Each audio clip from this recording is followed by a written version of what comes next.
Todos nós, espíritas ou cristãos, falamos a respeito da imortalidade, que somos seres imortais, que sobrevivemos à morte do corpo físico, que continuamos a existir. Mas a verdade, bem pouco de nós tem essa certeza. E isso não é de hoje, porque no capítulo 15, Paulo escreve aos primeiros Coríntios, a carta aos primeiros Coríntios, no capítulo 15, falando dessas coisas. Se o cristão não tiver a convicção, a certeza de que vive e viverá para sempre, é vã a nossa fé. É uma fé vã, porque se o grande modelo, que é Jesus, o modelo da humanidade, não é só dos cristãos não, é de toda a humanidade, ele ressuscitou ao terceiro dia, ele venceu a morte, para testificar a todos nós que esse é o caminho de todos nós, que nós também vamos vencer a morte, que a morte do corpo físico é só uma transformação para uma outra vida, é a cessação daquilo que é perecível para a transformação daquilo que é imperecível, que é a nossa alma.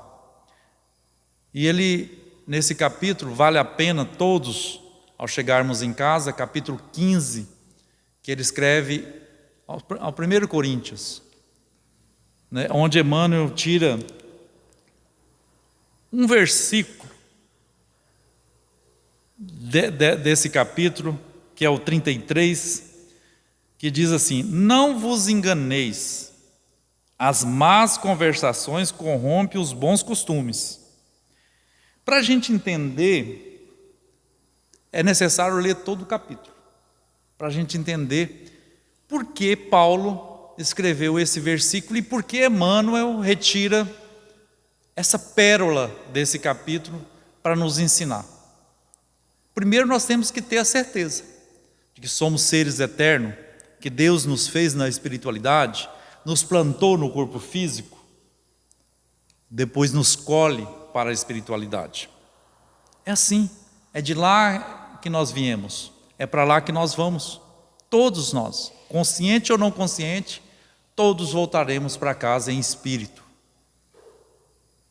E isso é muito libertador, porque essa certeza, essa convicção, ela destrói todas as nossas crenças materialistas, nos dá ânimo, nos dá um espírito de gratidão a Deus, por Ele ter nos presenteado com a eternidade, nos ter feito a sua imagem e semelhança, e nos ter presenteado com a eternidade. E tudo que há no universo é para nós. Nada é em vão, tudo é presente de Deus para nós. Nós é que às vezes não sabemos receber e valorizar.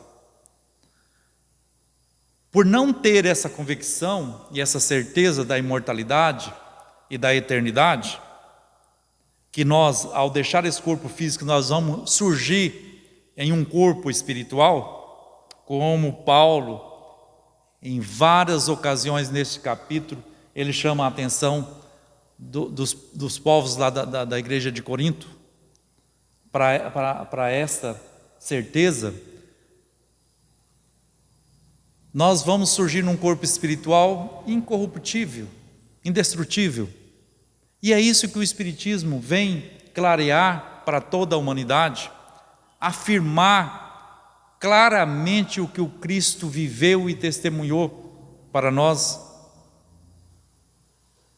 Ele ressuscitou, ressurgiu, com um corpo imperecível, que foi visto por 12 e por mais de 500, de uma vez só. Que a época que Paulo escreve essa carta, ele diz: muitos desses 500 ainda vivem, para testemunhar que viu o Cristo depois do corpo ter sido morto. Mas muitos já estavam adormecidos. Então é importante a gente fazer uma relação do que o Espiritismo nos mostra e o que está escrito nos Evangelhos dos Apóstolos, que não difere. Um pensamento não fere o outro. Apenas o Espiritismo ele vem clarear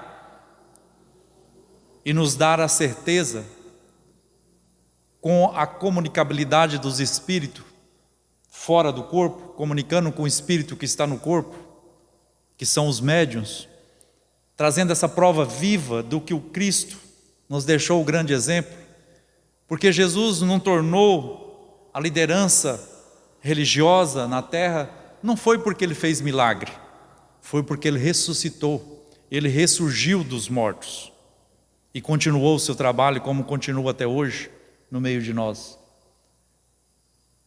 deixando assim toda a incerteza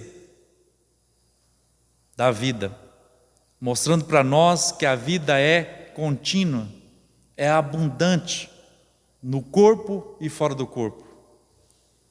O que faz essa abundância, essa vida pujante, é a nossa alegria, a nossa gratidão a Deus, é a vivência das leis naturais, que é a lei de Deus. É isso que nos torna cada vez mais felizes, ou infelizes se nós negarmos tudo isso.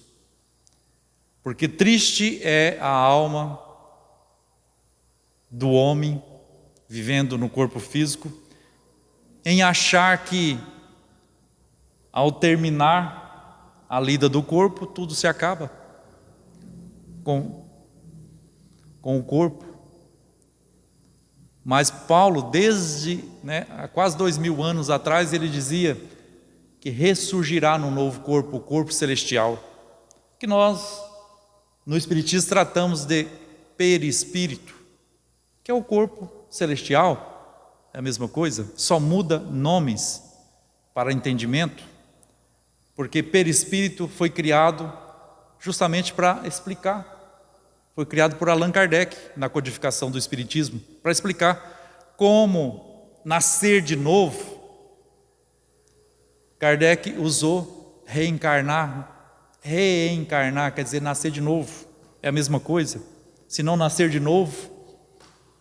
E assim nós vamos nascendo, renascendo na terra ou onde Deus nos mandar, para que nós adquiramos todas essa certeza e nós vamos vencendo o materialismo, vencendo a incerteza, para enfrentar as vicissitudes da vida com alegria, com certeza, com fé, com confiança. Todos os dias, porque todos os dias nós temos uma luta. E o Evangelho está para nos dizer, como diz no último parágrafo do capítulo 15 da carta aos 1 Coríntios, Paulo diz: irmãos amados, não desanimeis, trabalhai-vos com o Cristo, porque terás a vitória contra a morte. Porque é consolador a gente saber que o nosso ente querido não morreu, não acabou. Que há possibilidade de encontros, muitos encontros, se a gente tiver afinidade uns com os outros. Isso é consolador, que nós podemos falar através dos sonhos, quando nós desprendemos do corpo físico durante a noite, ou por intermédio de uma outra criatura, nós chamamos de médium. Tanto homem como mulher são médiums, aquele que intermedia a espiritualidade e a matéria, que coloca em palavras ou letras o pensamento dos espíritos, daqueles que nos querem bem, daqueles que querem comunicar conosco. que quer nos dar um aviso, e isso é libertador. Mas Emmanuel, depois que ele viu que a gente sabe todas essas coisas, ele vai fazer um estudo a respeito exatamente desse versículo. Não vos enganeis, as más conversações corrompem os bons costumes. Porque ele, sabendo que nós já sabemos de todas essas coisas, já vivemos a certeza da imortalidade, da alma, ele vai nos dizer como devemos nos portar no dia a dia. Não é só no centro espírita. Vamos ver o que ele diz a respeito? A conversação menos digna deixa sempre o traço da inferioridade por onde passou. Os espíritos superiores, as pessoas boas, elas não têm conversinha igual nós temos. Isso é um traço de inferioridade quando nós ficamos falando asneira ou palavras vãs. É um traço de inferioridade. Então, uma conversação menos digna deixa sempre um traço de inferioridade por onde passou. Aonde você passa, você deixa um traço de inferioridade. E a gente começa a prestar atenção no que nós fazemos, depois que a gente sabe de todas essas coisas, o que nós estamos falando ainda, mudamos pouco, muitas vezes, mudamos pouco, mesmo sabendo de tudo isso, tenho certeza dessas coisas, experimentando a comunicabilidade com os espíritos, experimentando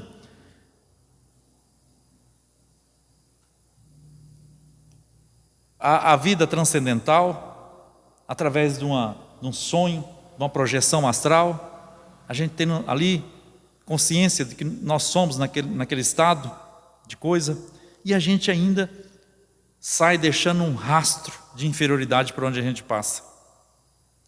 A atmosfera de desconfiança substitui imediatamente o clima de serenidade. A gente desconfia de todos e de tudo. A gente não confia em Jesus, a gente não confia na espiritualidade que nos trouxe o Consolador. A gente lê, estuda, e a hora que chega uma prova, uma pandemia ou uma coisa a menos, a gente fica desesperado. Ah, Senhor, agora eu vou desencarnar, e agora? O que tem? É natural. Devemos cuidar, sim, porque o nosso instinto, a lei de Deus que está inserida em cada um de nós, e o instinto é uma lei divina, porque é uma lei natural, ela nos faz procurar a manutenção da vida sempre. Isso é natural. Mas desesperar, ficar desesperado, sem esperança, sair derramando desconfiança para onde a gente passa, apavorando as pessoas, já é outra coisa. Não é comportamento de um cristão, muito menos de um espírita. Porque nós vivemos, apesar do corpo físico, continuamos vivos. O veneno de investigações doentias espalha-se com rapidez. A gente fica... Quanto tempo na vida a gente perde investigando os malfeitos dos outros? Então, espalha um veneno, não ajuda em nada, só prejudica, só faz propaganda do mal, esquecendo de nós. Depois da conversação indigna, há sempre menos sinceridade e menor expressão de força fraterna. Quem que vai acreditar na gente se a gente só sabe falar mal dos outros, ou só tem assunto inferior, ou só se mente? Para que mentir? Principalmente para nos dizer, querer nos promover. Para quê? Né? Quando a gente pega numa mentirinha a gente mesmo fala, meu Deus do céu, o que eu estou fazendo com isso? Não tem sentido. Depois ninguém confia na gente. Uma hora a gente vai dar um recado, uma notícia séria, ninguém acredita mais. Tudo é nós que criamos. Em seu berço ignominoso nasce os fantasmas da calúnia escorregam por entre criaturas santamente intencionadas, tentando a destruição de lares honestos. Surgem as preocupações inferiores que espiam de longe, enegrecendo atitudes respeitáveis.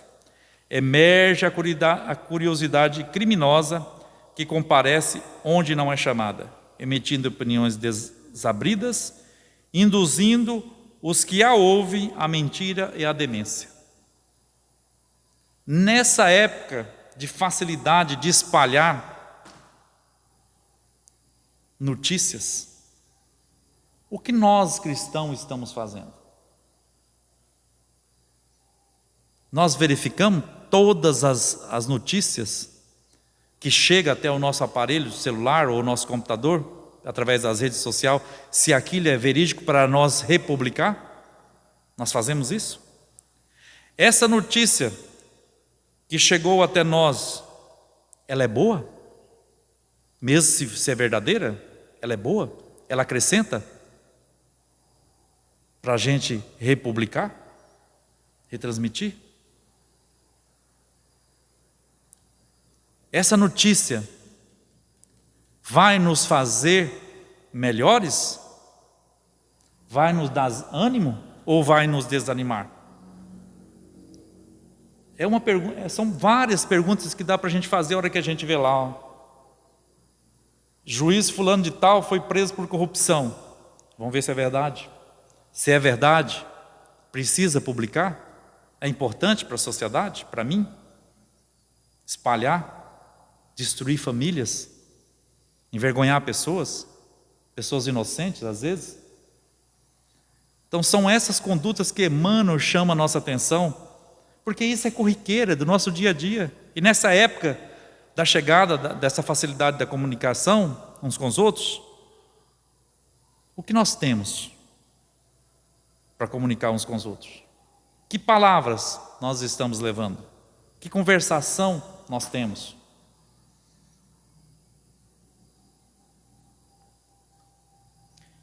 Que às vezes nós levamos as pessoas à demência, uma notícia que a gente publica, mesmo que seja verdadeira. Quem nunca errou? Para que a gente ficar espalhando? E quando chega uma coisa boa, para que publicar isso? Ninguém vai ver. As pessoas querem ver, é isso. Mas se a gente for batendo na tecla ali do bem, do bem, do bem, daqui a pouco isso vira moda. Ser boa pessoa, ter boa conversação, começa a virar moda. Porque não é assim o contrário? De tanto bater na tecla, de tanto mostrar, de tanto fazer, repetir, não vira moda? Né? A má conversação corrompe os pensamentos mais dignos. Às vezes a pessoa está ali, né? Chega a gente com uma má conversação, a pessoa está com um pensamento digno ali, tem uma vida digna, a gente já começa a corromper isso aí. As palavras proveitosas sofrem em todos os lugares. A perseguição implacável e imprescindível se torna manter-se o homem em guarda contra o seu assédio insistente e destruidor.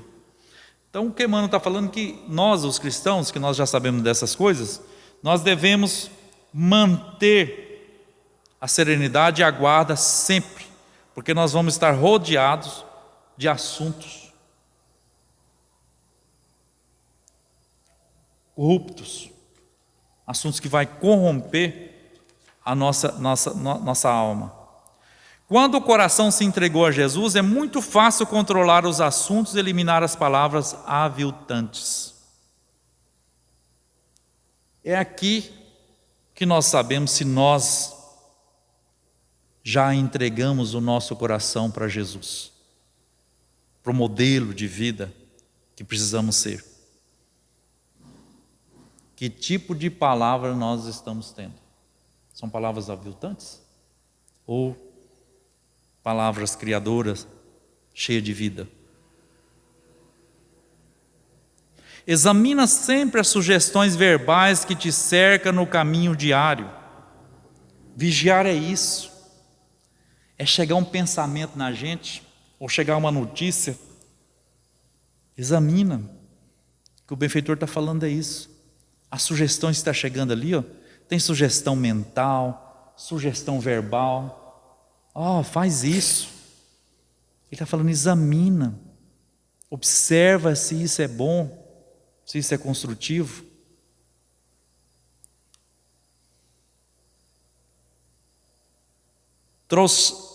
Trouxeram-te denúncias, má notícias, futilidades, relatórios malsão da vida alheia? Observas como ages. Porque é o tempo todo, né? A gente vendo denúncias, más notícias, futilidade nem se fala. Quase que só quem não participa de grupo familiar, de grupo de lar de Nazaré, né, que a gente, só quem não participa que não vê o tanto de futilidade, más notícia. Parece que as pessoas ficam procurando para pôr ali no grupo. A hora que a pessoa publica uma coisa boa, séria, já vem um monte de futilidade para abafar aquilo ali.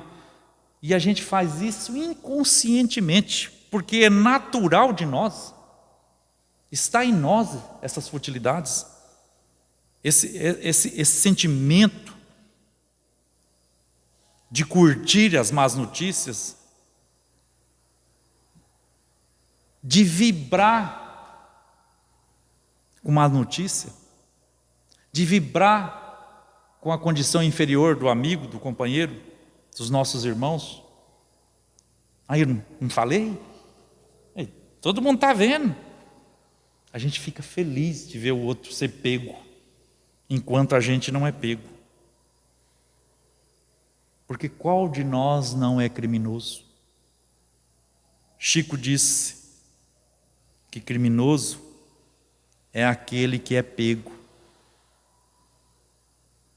Enquanto não é pego pela justiça dos homens, ninguém é criminoso. E qual de nós que não cometemos deslize? Qual de nós que não deseja livrar desses más costumes, mas ainda nós vibramos quando o outro cai? Então trouxeram-te denúncias, más notícias, futilidades, relatórios malsãos das vidas alheias. Observa como age em todas as ocasiões. Há recurso para retificares amorosamente, porquanto podes renovar todo esse material em Jesus Cristo. Você quer ver desarmar uma pessoa que julga, ou quando a gente está julgando, quando eu pego alguém para depenar, para julgar, para mostrar, é a gente lembrar de Jesus naquela ocasião que levaram a mulher adúltera para que fosse julgada. Parece que nós estamos vendo ali Jesus agachado, e o povo tudo fazendo aquela coisa, o sacerdote encurralando Jesus, e aí ele fala, atira a primeira pedra, aquele que não tiver nenhum pecado, que não tiver nenhum erro. Se a gente fazer essa pergunta, se lembrar dessa passagem, a gente caça um lugar para se esconder a alma, porque a gente vai ver, porque nós nos conhecemos, nós sabemos o que nós somos, mas também sabemos o que nós queremos, e é por isso que nós estamos aqui hoje, às vezes de olhos regalados, assustados com a fala que o Evangelho nos trouxe hoje. Mas aquele que nos ama, ele está sempre nos alertando, dizendo para nós, olharmos para nós mesmos, olhar para o nosso comportamento e olhar para Jesus, sempre. Sempre que tiver uma ocasião que nós estivermos com dificuldade, olhemos para Jesus, olhemos também para aqueles que estão mais próximos de nós, que vive Jesus, ou que viveu Jesus aqui na terra, que nós chamamos de santo, ou que chamamos de qualquer outro nome, de espíritos puros, de espírito superior. Olhemos para eles, ver qual que é a reação que eles tiveram e qual foi o resultado da vida deles. Então, se nós quisermos ser felizes, nós temos que cuidar também das nossas falas. Porque as nossas falas, elas estão materializando aquilo que nós temos dentro de nós. Se a gente vibra com todas as más notícias, com julgamentos, com palavras vãs, é porque nós ainda somos muito ainda inferior. E que precisamos urgentemente de Jesus, precisamos urgentemente do Consolador através do Espiritismo. Que Jesus nos abençoe, nos inspire e nos dá força para enfrentar nós mesmos e vigiarmos com veemência todos os nossos fazeres, todas as nossas palavras. Como uma irmã na semana passada nos testemunhou aqui, quando ela viu, ela já estava no meio de uma confusão, e que aí ficava uma guerra dentro dela, ela e o amigo que sempre a instruía em nome de Jesus, pedindo para acalmá-la, para relevar, lembrar que ela era espírita, e ela ficou naquela confusão até que ela caiu em si e pôde ficar envergonhada. Essa vergonha momentânea é o que vai nos fazer, nos dar força para que a gente vença essa parte ainda escura que nós trazemos dentro da nossa alma. Nós só vamos clarear, só vamos ter força se nós persistir, não desistir de nós e buscar sempre Jesus em nossas vidas. E Kardec, como instrução, como luz, que é o Consolador prometido, juntamente com toda a espiritualidade. Deus nos abençoe. Vamos orar.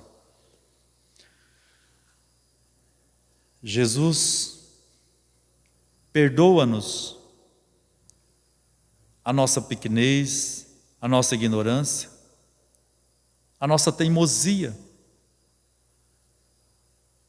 e ajuda-nos a agarrar em tuas mãos fortemente para aguentar os vendavais das experiências que devemos passar.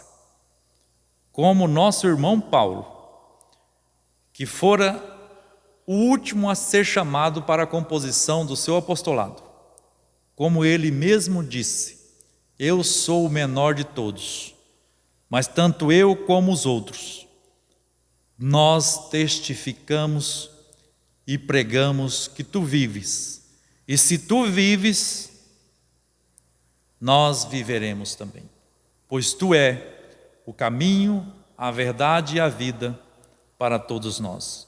Ajuda-nos, Senhor, a lembrar disso nas horas mais difíceis das nossas experiências, das experiências de vida uns com os outros, que o Senhor permitiu que vivêssemos, colocando em nós o espírito de paz e fraternidade sempre, para que assim nós possamos imitar-te e pregar o seu evangelho através da nossa vida. Guarda o nosso coração, Senhor, de toda a maldade, de toda a calúnia e de toda a inveja, para que nós possamos viver em humildade e sabedoria contigo que vive eterno. Que assim seja.